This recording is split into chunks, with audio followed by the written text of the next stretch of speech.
Welcome to Man of Steel fan gives hope. No, I'm going to change the page. It's going to be like DC fan gives hope.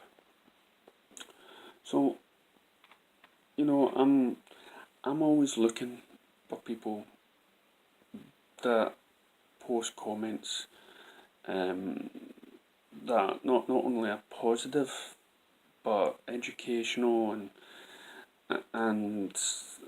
it makes you think and maybe understand things better, and just everything involved in it maybe make you look at things differently. And I saw these two comments, and I thought I've got to give credit where credit's due. So I just watched. I'm going to read it out on my map. I just watched DC Legends of Tomorrow, the episode where it's like a homage to the 80s, and there was a scene in it where you just see a hand cleaning a car, and straight away you're thinking Back to the Future, Biff Buchanan. It was, there's a DeLorean stuff, and then it had E.T. in it. It really is DC Legends of Tomorrow. Is really, they make a lot of shows these days, and it's, like the librarians and stuff like that, and Warehouse 13, and it's all meant to be funny, but for me it just doesn't go there. But DC Legends, yeah, that really, it's a light-hearted show and very, fun for the family sort of feeling to it, and I just think it just gets better and better every time. I'm still a few episodes away from the big crossover. And noticed that it's number one in China. No, it's like it broke records in China. Biggest Warner Brothers film ever released over there. So that's pretty good going. And again, these countries are far from critics and and people being picky or biased and stuff. So that will lead me up to this article. It's a guy called Sidney Barrett,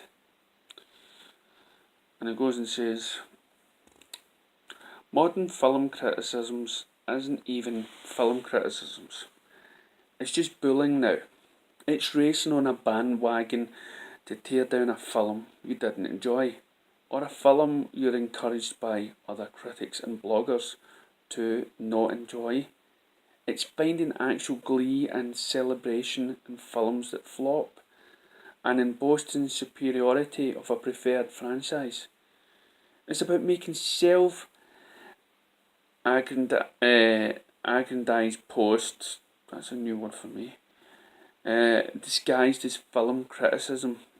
It's making endless videos trashing directors, not because of their character itself, but because of the characters they direct on screen. When a man knows he will be bashed and made fun of and lied on from countless popular bloggers and critics for stepping down from a project, and is forced to announce something he wanted to grieve in private, it's time to face the reality that modern film criticism is collective bullying in disguise, because what should be, I didn't enjoy this film, or this director's style isn't in my taste, is now actually, all the people who worked in this film should be punched in the face, and this director ruins everything and hates his mother. It's freaking outrageous and shameful. And I totally agree with that statement. It's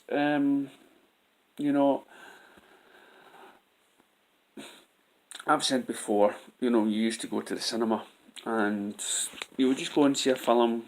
You wouldn't even know what a critic would say about it, and if you enjoyed it, that's it, end of matters. There was no internet, so you wouldn't talk about it or try to badmouth it. But the internet is a place now where it just fills people with anger and everything else, and they feel that they need to share what their hopes and demands is.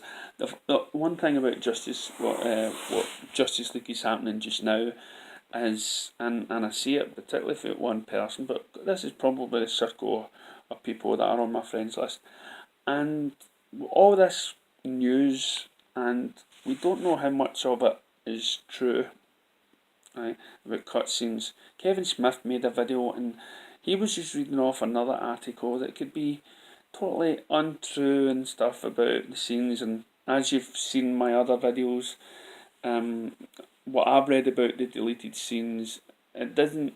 I could see why they cut it out, and maybe it's not that long. And Zack Snyder's came forward, and and he also said that the film's not as long. So this 2 hour 45 minute thing was always going to be cut down by Zack Snyder's sort of vision. So there's so much out there that's controversy and sign a petition, and in a way, I was talking to some work colleagues today, and I was, and these people, they don't go into who made it, who directed it, and stuff. And I'd lent this boy Christopher Nolan Batman trilogy, and I'd said to him that, and I'll be coming to this in the next article, that Christopher Nolan had a lot of time to make Batman Begins, and I was telling, and the trilogy had loads of time. It wasn't rushed, not like the hero movies that are out just now. And so I was explaining that to him, and then I was explaining what was happening with Zack and the Justice League, and then I got into a debate about how people are now loving their film so much that they take an interest in the box office numbers. They sign petitions. They're interested in who the CEO is of Warner Brothers, or who's making decisions, and do we have the right directors to take on a film, where normally you would just go, in the past you would just go and see the film despite whoever directed it. And then we got on to talking about, well, if a film made like Patty Jenkins, but in the past it's George Lucas, Steven Spielberg, they made these low budgets, got them money, and then they became an industry themselves where they had to answer to nobody. George Lucas had to answer to a lot to people in Star Wars and stuff like that. But now, you got DreamWorks and Lucasfilm. They don't really have to answer all that much, but these directors that work for the studios, they do. And so when you start talking about this, it's these people, the general public now, online, internet, they're all taking an interested in these film companies, like Warner Brothers and Sony and stuff like that. And in a way, it could be a good thing. It shows enthusiasm over films, and it encourages me, that who's never ever watched a pirate movie and hate people that do take pirates, is you have to get bums on seats in the cinema. And so you do, and so if you're taking an interest in these films and you understand how this film has been brought to you and the troubles it's went through, it gives you that much appreciation. So that is sort of, for me, the good side of it. Now I want to read it out, this next bit, and I've got to make sure that I've got his name down right. I just spoke Thomas James. Okay, this wasn't even a post. This was a comment he made, and when it was talking about, the finance of Justice League and stuff. And I was so impressed by what it said. I tried to contact him many times. I was in a rush because I couldn't find it when I got back home. I couldn't find his comment. I even asked him to be a role as editor, and I've seen a lot of other comments by him, and I think this is a guy that's so. Uh, so the first wee bit of this isn't going to make any sense to anybody, but as soon as you hear me say Warner Brothers, then you know that's when you really listen. Okay, so it starts off, that's true and not true, laugh out loud. You can't expect them just to give full and autonomy to do whatever they want without watching what they are doing. That's how production becomes monstrous and ugly and overly costing and delayed. They don't want that either. Right, so that's how that sort of started, but this is what got me. Warner Brothers usually has a healthy medium to reach to. They are certainly the only major studio to take chances with huge properties, and even with some unknown properties as well. They just want you to prove what it is you want to do will work, because for them, they're already gone through the research to show why it doesn't work. Warner Brothers is still much an auteur's dream studio, because if you can make them money, they'll let you do what you want pretty much. That's exactly what the guy that directed the Alien movie with Michael Shannon said about them. If no one else would let him film that movie, it's a lot to give and take. It can get ugly. It's not perfect, but Zack Snyder understands this more than we think he does, and I'm sure he holds no hatred in his heart for them being cautious and wanting to make money as well. He still gets to make his vision, even if we don't get to see it. He does. That's what filmmaking is about. The personal satisfaction of it all. Shame we can't always see it and love it with him, but personal filmmaking is like that. That's the artistic integrity you talk about being preserved. Well, he lets them do what they need to turn it into a commercial success.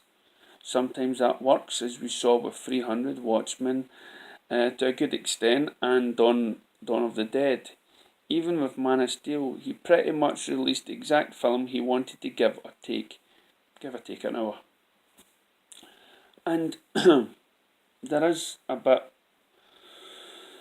and again I'll put the link there when he does say, about the studios and stuff like that. So I'll probably put that on the video. And I just thought that was well done. Even the Alien movie with Michael Shannon, actually the guy that directed the Alien movie, when Michael Shannon said, when no one else would let them film that movie, it's a lot to give and take, and it can get ugly. So even other directors has that sort of problem. So I just thought those two articles was well worth making sure it gets out there. And after reading it, I had to just share it to everybody, and I thought, yeah, this is it. This is good.